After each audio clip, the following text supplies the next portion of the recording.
Talk about practice today. What are you feeling at this point as we're kind of turning the corner toward the end of spring now? I felt like practice went pretty good today. I think it was a little lighter day, 19 periods. I feel like coach said that we're kind of tired of playing each other. I think we're at the point where we're just ready to for spring ball to be over. Just keeping everyone safe and just going through our routine drills and stuff like that.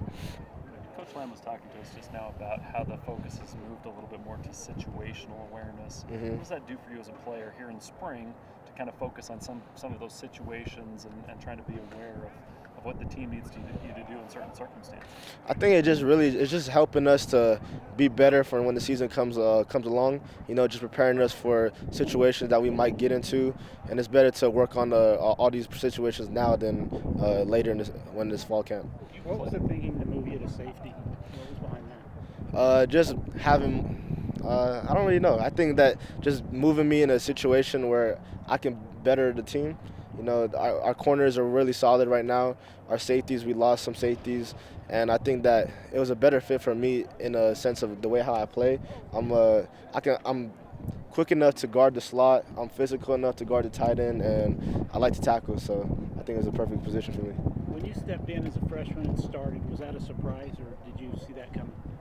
I felt like the coaches, they told me when they recruited me that I had a shot to start, and I came in with a different mindset that I wanted to make a difference as soon as I stepped on campus. So I guess I can say that I did feel like I would start. What's that evolution? A lot of your guys in the defensive backfield do play both cornerback and safety. What does that do for each other, knowing, hey, I know what they're doing, they know what I'm doing, that type of, just having that cohesiveness? It makes a huge difference, honestly, because I know what Coach G is teaching the cornerbacks in their room. I was in that room. I know I'm in the safeties room now, so I know what Coach Lamb's teaching, and I feel like it just broadens their football IQ. Now you know what everyone's doing on the field, and it helps the defense a lot. Coach Lamb was talking about communication and how that helps with the communication because you know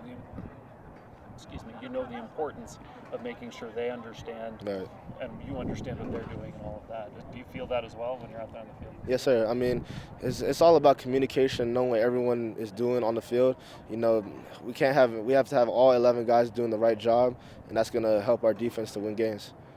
How high of a standard, back to the situational stuff we were talking about, how high of a standard does this defense hold itself to? Because you do have so many guys with game experience. You've been out there, you've been in the wars, you know what those situations are like. So what's the standard that you hold yourself to because of that? It's really just doing your job, doing your 111. That's what we preach around here is don't try to do too much, just do your job and just rely on the next guy to do their job. What kind of expectations do you have for yourself?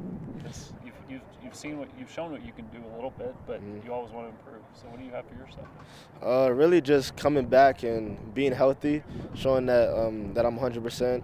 I want to make a difference in the passing game, to get more interceptions for our team, a couple forced fumbles, and just keep the numbers off the board. What was the biggest thing in coming back from those times for you? I mean, what was kind of the moment where you were like, I feel like I'm good to go, but I got to get over kind of this last step? Was there ever a moment like that? I think mentally, there's always that mental aspect where you did get hurt, and one play took out a whole year.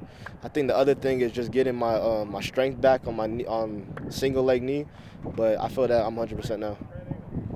Any other questions? You mentioned that it feels like you should be almost done with spring at this point. What does it take to make sure you push hard through the end and make sure everybody does that? Well, with the injury, for me, I feel like just not taking any day for granted because it can all be taken away from you. So every day I come out here and just be thankful that I'm out here. I got a lot of friends back home that wish they're in my situation. So, I'm just trying to make the best of every day I can. All right, thank you. Thank you. Appreciate it. Good luck this year.